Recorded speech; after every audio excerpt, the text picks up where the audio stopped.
Bezrat Hashem, les cours aujourd'hui dédicacés par la famille Biton, l'Unishmat, Salomon Biton, Ben Chana, Tinishmato, Tzora, Betzro, Haim, Vea Shalom. Et aussi par l'Unishmat, Lisa Batrana. Krok l'Israël aujourd'hui, c'est Makot 23a. Ochez Bivgadav, Maïtama Mishunikla. La Gemara ce matin, elle parle du sujet de la flagellation. Qui veut dire, dans la Torah, il y a 613 mitzvot. Sur le 613, il y a 248 sur forme positive. 365 sur ordre négatif. Ça veut dire, ne fais pas, ne touche pas, ne mange pas. Okay? Maintenant, le positif, si quelqu'un a transgressé, si quelqu'un a pas mis de filim, on ne le fera pas. Si quelqu'un ne sait pas assis basouka, on ne le fera pas. Mais si quelqu'un a mangé du non-kosher, il y avait 2 témoins qui l'ont vu. Il lui a dit, Haïm, ce n'est pas caché, qu'est-ce que tu es en train de faire? Et lui, il dit, ça vous regarde pas, ça ne vous concerne pas. Dans ce cas, les 2 témoins qui l'ont vu ont l'obligation de venir témoigner dans le Beddin, et le Beddin va convoquer Haïm. Ils vont lui demander, pourquoi tu as mangé? Et s'il n'a pas une raison valable, il recevra 39 flagellations. Il y a tout un traité dans le Talmud qui s'appelle Masechet Makot. Dans Masechet Makot, ça explique tout le protocole, qu'est-ce qu'il faut faire, comment, pourquoi, dans quel cas. Il y a toute une chose, toute une Masechet. Ce n'est pas grande, 25 pages, choses comme ça, mais elle traite que de ce sujet. Maintenant, quand on dit 39, c'est pas tout le monde qui reçoit 39. C'est pas tout le monde. Il y en a qui reçoivent moins. Pourquoi? Ils emmènent un docteur. Et le docteur évalue la condition physique du coupable. S'il lui dit, non, celui-là, il est faible. Si tu vas lui donner 39, il va mourir. Donne-lui rien que 20. Mais on ne peut pas donner 20, il faut donner toujours un nombre impair. Donne-lui 21. Alors on lui donne 21. S'il dit même pas ça, donne-lui rien que, je sais pas, donne-lui 9. Selon sa condition physique, c'est comme ça. Et si au milieu, on voit que le gars il s'est évanoui ou il n'est pas capable, on arrête. Alors, il y a des rabbins, il y a des docteurs. Ça veut dire que ce n'est pas rien que frapper pour frapper.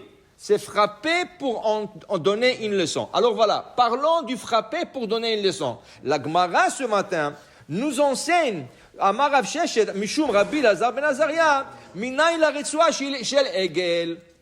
La lanière avec laquelle ils vont le frapper, elle est faite exprès de la peau d'un veau. C'est pas n'importe quelle peau. Il faut prendre la peau d'un veau et pas d'une vache. Saout. Alors, c'est une peau spéciale. Ça veut dire peau spéciale. Ça veut dire rien que de ça. Pourquoi?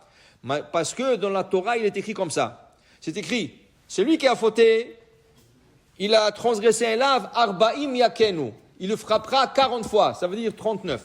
Juste à poser dans la paracha, c'est écrit, quand un taureau travaille pour toi dans le champ, il ne faut pas le museler. Lo tarsom shor bedisho. Le taureau est en train de sillonner le champ, ne pas museler. Laisse-lui manger s'il veut, ok?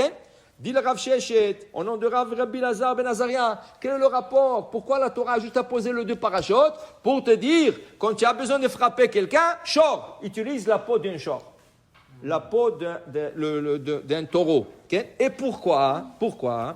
Parce que c'est écrit dans le livre de Yirmiyahu ou de Jérémie, c'est écrit, Yada shor konehu. Le taureau reconnaît son maître. Et toi, tu as fait un péché. On t'a averti et tu ne connais pas ton maître HaKadosh Baruch Hu. Alors tu es pire qu'un taureau. Alors tu vas être frappé par une lanière qui est faite de la peau du taureau, que le taureau au moins il écoute. Okay? Le taureau, le veau.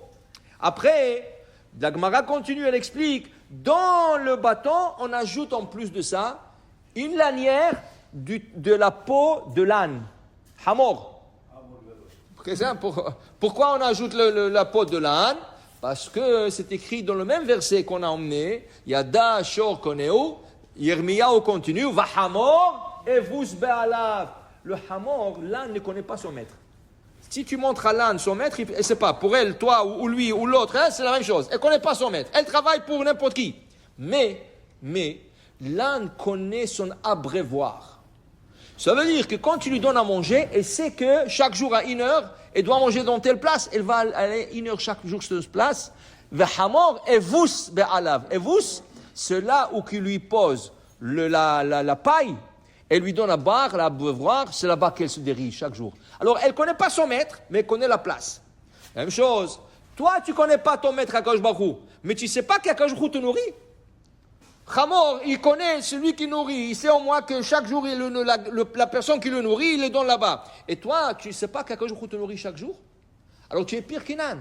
Dans ce cas, tu seras frappé par 2 peaux, 2 lanières.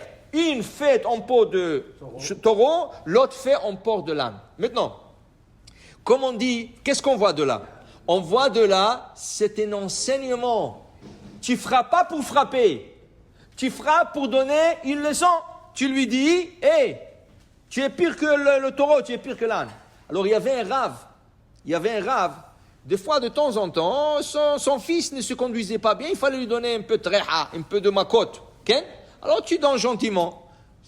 Quand il frappait son fils, avant de le frapper, il disait comme ça, Yetzerara, sors de là, Yetzerara, sors de là.